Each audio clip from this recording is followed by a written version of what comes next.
น้ำมันพืชเนาะแล้วก็ปลากระป๋องแพ็คหนึ่งให้เรากินนะ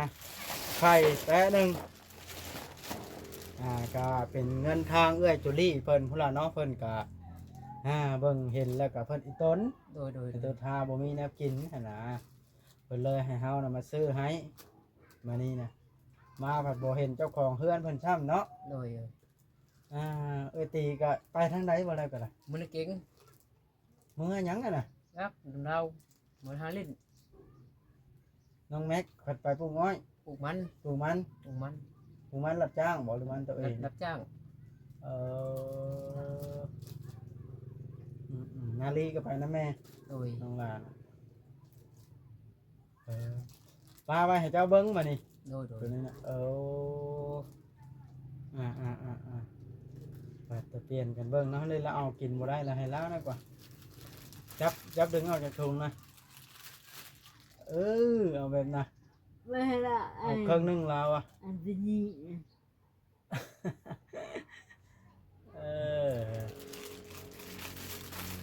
กินไปเถอะแซ่บบ่หมูหนวกบ่ตึงเราบ่ได้ยินดอกเนาะบ่ได้ยินดอกเรายังอยากเนาะเรายังอยากจ้าโลดแซ่บบ่แซ่บแล้วมากินเนาะแล้วมาบวชไปแต่เช้าน้องแม่อย่าลืมกดติดตามเพื่อเป็นกำลังใจให้ผมด้วยนะครับทุกคนขอบคุณมากๆครับพี่น้องโดยเปิดภาพขึ้นเนาะเมื่อนี้ก็เข้ามาหาแม่ตู้ท่าเอื้อยตีพี่น้องตัวเข้ามาฮอดกระเที่ยงบ่ายแล้วบ่ายสองพี่น้องเกือบบ่ายสองซื้ออุปกรณ์ของอยู่ของกินมาให้แม่ตู้ท่าเป็นไข่เป็น1 แผงและขนมนวมที่เรามักกินเนาะแล้วกับปลากระป๋องน้ำมันพืชมีพอได้ให้เรากินพี่น้องประมาณนี้ครับบ่เห็นไผอยู่เพื่อนพี่น้องเห็นแต่แม่ตุท่าแหละแต่ว่าเราบ่ได้ยินเสียงเลยพี่น้องแม่ตุท่าเฮือนบนซานอีกก่อนพี่น้องนี่แหละนี่สิเป็นอันนั้นพี่น้องเป็นตีรถไทย3 หนุ่มล้านนั้นแต่ว่าคุมือเนี่ยจักเป็นอะไรคือเงียบแล้วหนุ่มล้านก็บ่ค่อยเห็นปะนะนี่พากระจาดทางอ้อยไผ่นะว่าไม่ใช่อะไรพี่น้องบุมีคนอยู่เข้ามาก็ได้ไปใส่เบิดอยู่แต่ไม่ตู้ท่าบุใช้เครื่องพี่น้องเห็นอะไรเนาะแบบไปถามหนุ่มเลิงกันนะสบายดีเด้อหนุ่มเลิงเด้อไปใช้กันเบิดคนในเฮือนนี่ว่าแม่จะไปปลูกมันเพิ่นไปปลูกมันอยู่แต่ไม่รู้ท่าผู้เดียวโอ้เจ้าอันก็เป็นหลานลาวด้วยเนาะเป็นหลานเราเจ้าก็อยู่ผัดอยู่เฮือนนั่นเจ้าเป็นใหญ่ครับไปซื้อเครื่องอยู่ของกินมาให้ลาวเดี๋ยวนี้นะเด็กเป็นเงินทางเอื้อยจุลี่เพิ่นพูดแล้วอันเจ้ามาหับแทนได้บ่ขึ้นไปหับเอาไว้ในเทือนเขาเนี่ยแล้วขอบคุณผู้ใหญ่เพิ่นนะขึ้นไปใช้เครื่องไม่ตู้ท่าก่อนดีกว่าไม่ตู้ท่าเราบ่ใช้เครื่องถ่ายบ่ได้เลยเราฮ้อนแห้งบอกแล้ว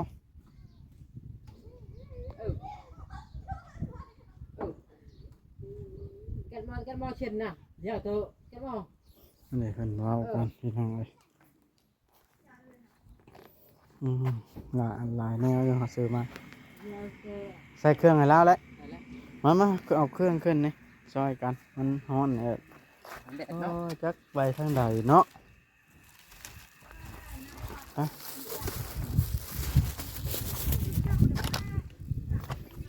เพื่อสิพบตัวนี่บ่ง่ายเนาะมาแต่ละเทื่อเนาะยากหลายอันนี้ใส่เสื้อก่อนเด้อแม่ตู้เด้อใส่เสื้อเราเสื้อแล้วใส่ให้แล้วนี่ตู้ใส่แล้วมั้งต่อดึงแล้วลุกกันเอาถ่ายบ่ได้แล้วบ่ใส่เสื้อยังมันติดแดงบ่แม่นหยังดอก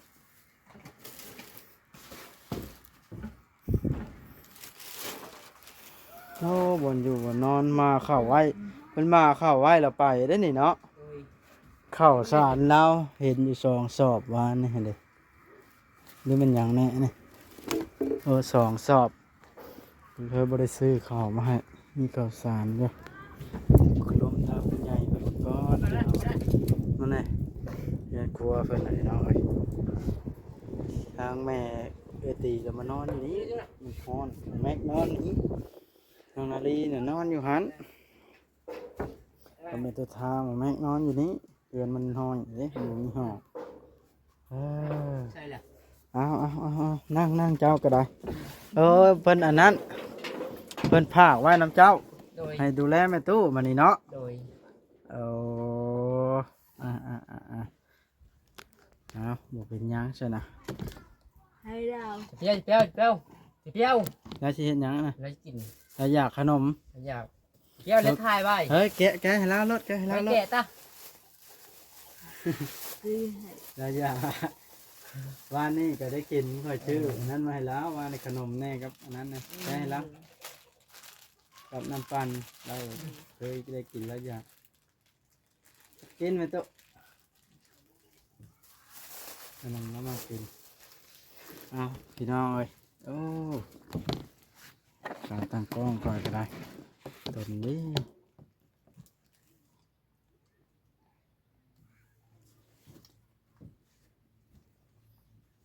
ก่อนก่อนสิไปนั่งน้ำเจ้ากันเอาพี่น้องเลยมานี่กาโอ้ยขาทางกล้องละเอียดเนาะนุ่มเริงก่อนอื่นทักทายสบายดี FC เนาะมานี่ก็พี่น้องเอามาเป็นสะพานบุญให้ทางผู้ใหญ่เพิ่นเด้อพี่น้องเด้อเนาะชื่อขนมที่เมตู้เพิ่นมักกินมาไว้ให้เรากินพี่น้องเอ้ยเล็กจักก้อนลายก้อนแล้วเป็นเช้าเพิ่นมาเนาะ โดย โอ้มีแตะก้อนใหญ่ๆแล้วมีแก๊สหนึ่งพี่น้องเอ้ยแล้วก็น้ำมันพืชเนาะแล้วก็ปลากระป๋องแพ็คหนึ่งให้เรากินนะไข่แปะหนึ่งก็เป็นเงินทางเอื้อยจุลี่เพิ่นพุ่นละเนาะเพิ่นก็เบิ่งเห็นแล้วก็เพิ่นอีต้น โดย อีต้นทาบ่มีแนวกินหั่นนะเพิ่นเลยให้เฮานะมาซื้อให้มานี่นะมาผัดบ่เห็นเจ้าของเฮือนเพิ่นช่ำเนาะ โดย เอ้ยตีก็ไปทางใดบ่ได้ก็ได้ มือเก่ง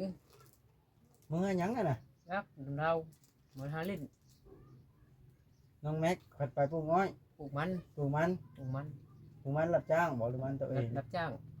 เออนาลีก็ไปนะแม่ โดย น้องหลานป้าไปให้เจ้าเบิ้งมานี่ โดย ตัวนี้นะ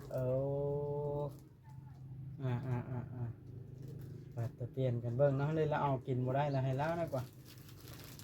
จับดึงออกจากถุงนะเอาแบบนะ ไม่ให้เรา เอาเครื่องนึ่งลาวอ่ะ อันนี้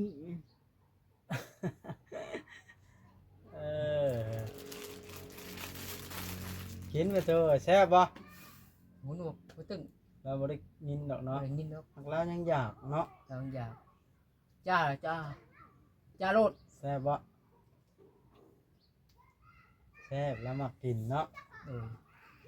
โอ้ย แล้วมาบวชนะ ไปแต่เช้าน้องแม็กนะ ก็เลยเช่าผม ไอ้ตี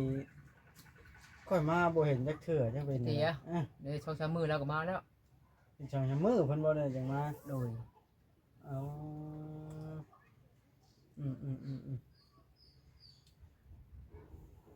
แล้วว่าสิมาไวๆนี่บ่แม่นเนาะ โดย แล้วไปเฮ็ดงานบ่ พอแล้ เมื่ ว อบ้านเกิดแล้ววะ ไปเล่นมันเช้า ไปเล่นดิเชื่อ ชื่อ ข้าวน้ำซ้ำปลาแล้วก็มีหลายอยู่2 ชอบเป็นใหญ่เนาะ บ้าน สามพอแล้วก็ชามนุ่มดันน่ะไปใช้กูมือนี่ ดูแม่มาแล้ว นี่เข้ามาแล้ว แม่มาแล้ว พ่อก็มาบ่ มา โอ้ มามืดแล้ว เข้ามาอยู่วัดเลย มาอยู่บนนั้นสบายแล้ว สบายแล้ววันนี้เนาะ โดย บ่เดือดร้อนบ้านเมืองแล้ว โดย ง่ายมาแต่โดนแล้วบ่พวกน่ะ มาแต่ฮอตเดือนแล้ว ไม่เชื่ออย่า ฮะ ยาเจ็บท้อง เจ็บท้องแบบใด เขา แน่ ให้ซื้อยามากิน แล้ว มัน ที่ ปวด ปวดแบบมันกินเลยปวดนะ แบบแต่เก่าเคยเป็นน่ะคน ที่คล้ายไปใช้ตันเนาะ คนล้านปีเลยเนาะ โดย คนพันปีบ่แม่นล้านปี บา บ่ ง ฮ มั อก ด ไปเห็นงาน แม็กไปเฮ็ดงาน แล้วเราอยู่โอ้ยแม่ตู้เอ้ย นะทำจะมาจะมี เอาให้พรผู้ใหญ่เพิ่นเนี่ยเป็นให้พรนั่นผู้ช่วยให้พรเป็นบ่ ได้ได้ ให้บ้านให้ยินนะเอ้ย เอ้ยจุลี่เอ้ย เป็นลูก เราบ่ได้ยินเนาะ เป็น อ่ะ บาย ขอบใจแทนแม่ตู้ทาเด้อเอ้ยจุลี่เด้อขอให้เอ้ยอยู่ดีมีแฮงสุขกายสบายใจเด้อเนาะ ซื้อยามาให้นะกลัวลูกเอ้ย โอ้เราอยากได้ยาบ่ เดี๋ยวยา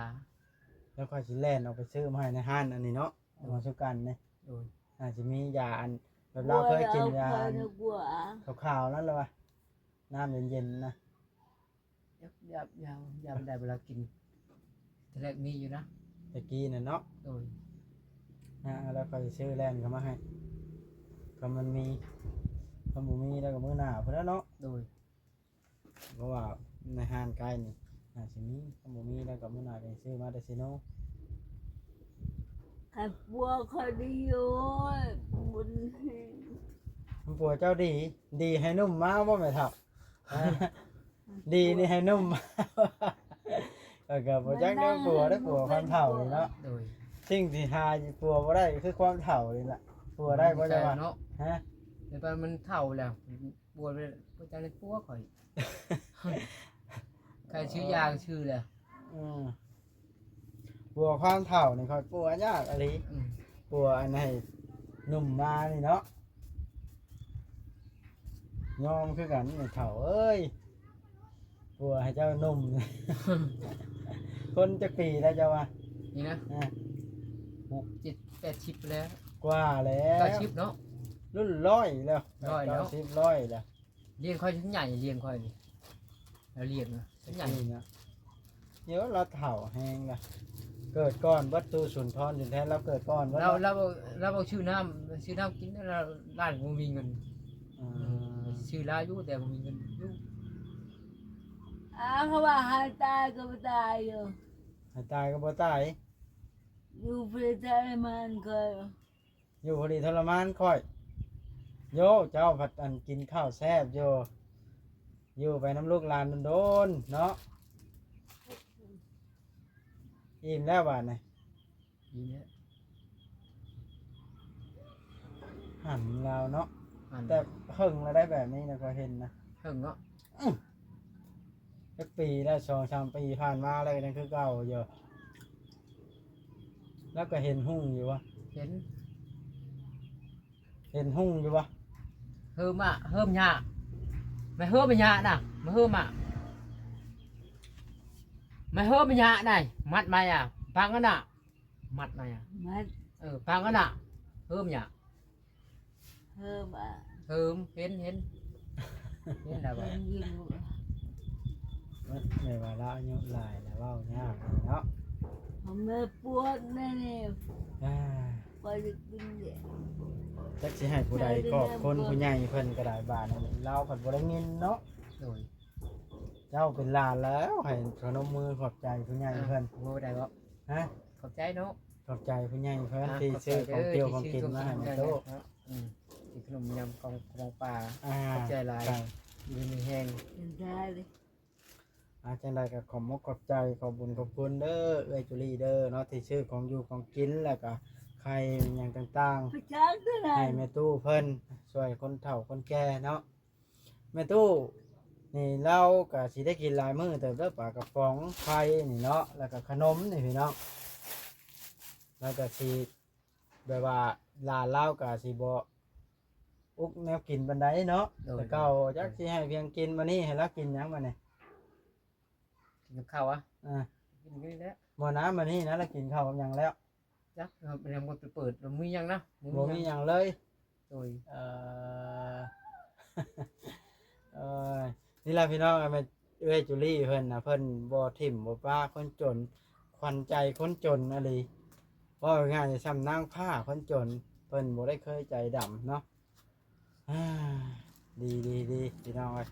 ช่วยคนทุกข์ ได้ ยาก เจอกับปลาได้ ได้บุญหลายๆเด้อเนาะ เฮาก็จักสิบอกในใดผู้เจ้าของเฮือนน่ะบ่อยู่เนาะสิให้เพิ่นขอบคุณน่ะอ่าดิ้นรนเขาก็ได้เนาะ โดย ไปปลูกมันรับจ้าง แล้วมันรับจ้าง โอ้แม่ง มา เนาะ วัน พอได้ นี้ เงินมาซื้อนั้นซื้อนี่ซื้อเมตุท่ากิน โดย หัวหนวก หมูนวกลาวอะเว้าก็ยังได้อยู่เนาะ มันจะเอาบ่มนำ แต่ละหู ก็สิเว้าหยังล่ะสิว่าแล้วอ้ายเมื่อยใจมาถ่ายบ่เห็นเจ้าของเฮือนนี่ค่อยละบ่จักน่าสิถ่ายแล้ว บ่ม อย่างนี้เห็นเจ้านั่งหันเอิ้นมาเนาะ โดย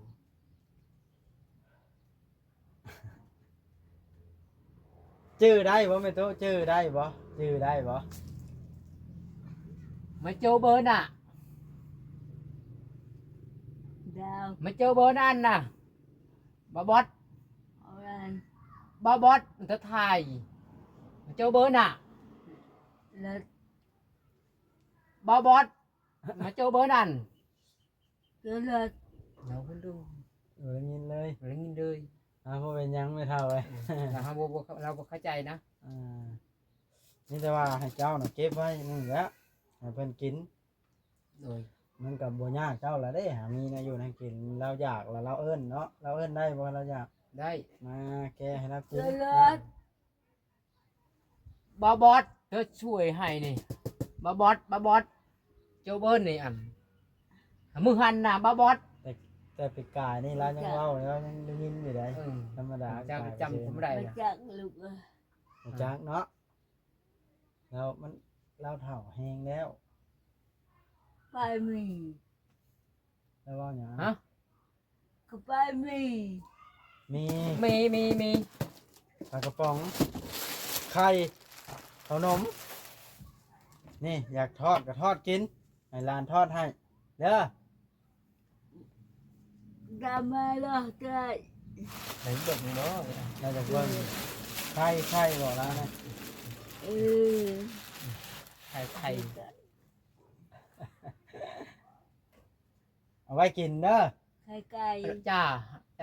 ใหม่ละจ้า เอาไว้กิน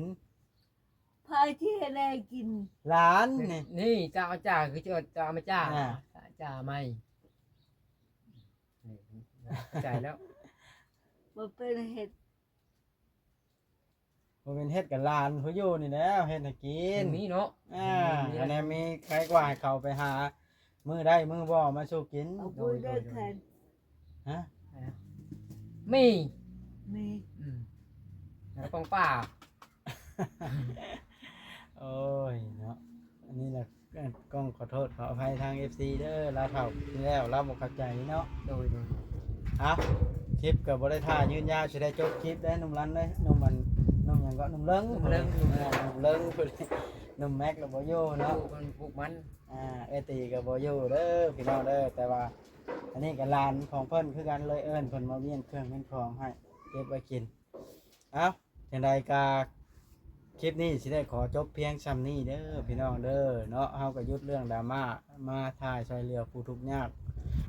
ทางแม่ตูทาเอ้ยตีเนาะอย่างใดก็ขอให้ผู้ใหญ่เพิ่น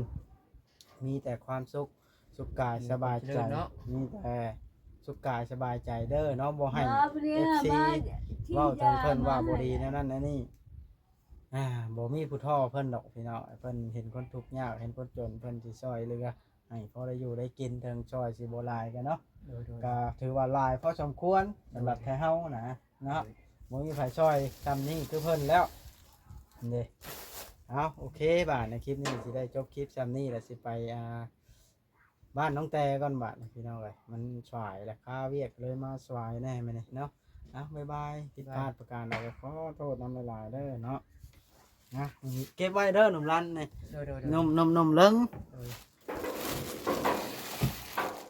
ให้หนุ่มเลิงเก็บไว้พี่น้องเก็บไว้ให้เพิ่นกินตาเต่งแตกได้มีคนมาเต่งได้ไว้นี่แหละนะคอยว่าไว้อยู่เทิงพุไข่นะเป็นปลากระป๋องเก็บไว้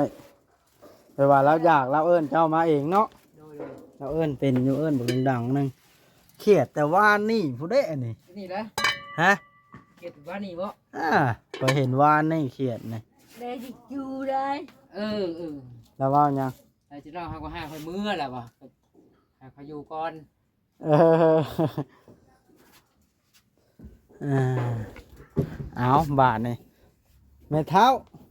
ลูกกลับก่อนเด้อลูกกลับก่อนเด้อ อันมาจูเด้อไปไอ้จูเจอ เจอ ไอ้จูเจอสบายดีอะแม่ ชาถูก อยู่ดีมีแห้งเด้อแม่เท้าเด้อ ให้มันจะยืนนะลูกเด้อ อาสาธุให้อายุแบบอันลายชำเจ้าเนาะเอาโอเคพี่น้องเล่าเว่าอันบ่ได้ยินใครในแต่มีหนุ่มเลิงมาหับเครื่องมีอันเครื่องให้หลานเพิ่นกันให้เพิ่นเก็บไว้ให้ได้อ่าทางบวัดเองกะเนาะ สิได้จบคลิปลงแต่ว่าสิมารีวิวเบิ่งเฮือนให้ FC เบิ่งก่อนพี่น้องเอ้ยถ้าเกิดว่าเนาะท่านใดใจบุญก็ได้นี่ก็แล้วแต่บุญวาสนาเลยพี่น้องเอ้ยนั่นเด้เนาะเฮือนซานของเพิ่นก็ได้เงินครัวมันเซ่พี่น้องเอ้ยมันต่ำมาแล้วนี่มันต่ำแล้วเด้นี่ทางนั้นดินหยุบลงก็เลยต่ำเล็กกระปูก็จะถอนออกไปเรื่อยๆนี่เด้นั่นเด้เงินออกเรื่อยๆเราก็ลดปุดลงเลยจักจิวาได้ละพี่น้องเอ้ยเอาโอเคบาทในคลิปนี้เนาะเป็นได้ก็ขอขอบคุณขอมุกขอบใจทางเอื้อยจุลี่หลายๆเด้อที่ให้บวัดมาเป็นชาวบ้านบุญซอยผู้ทุกข์ยากเนาะพอบ่ให้ FC ดราม่ากระเดาะเนาะเพราะว่าเฮาก็หลีกเลี่ยงว่าง่ายๆถ้าหลีกเลี่ยงกันดราม่าสักก้อนช่วงนี้เนาะยังไงก็ผิดพลาดก็ขอโทษ FC หลายๆพี่น้องเอาบ๊ายบายเราชมในคลิปต่อไปที่พบพ่อกันอยู่ใส่กันเนาะพี่น้อง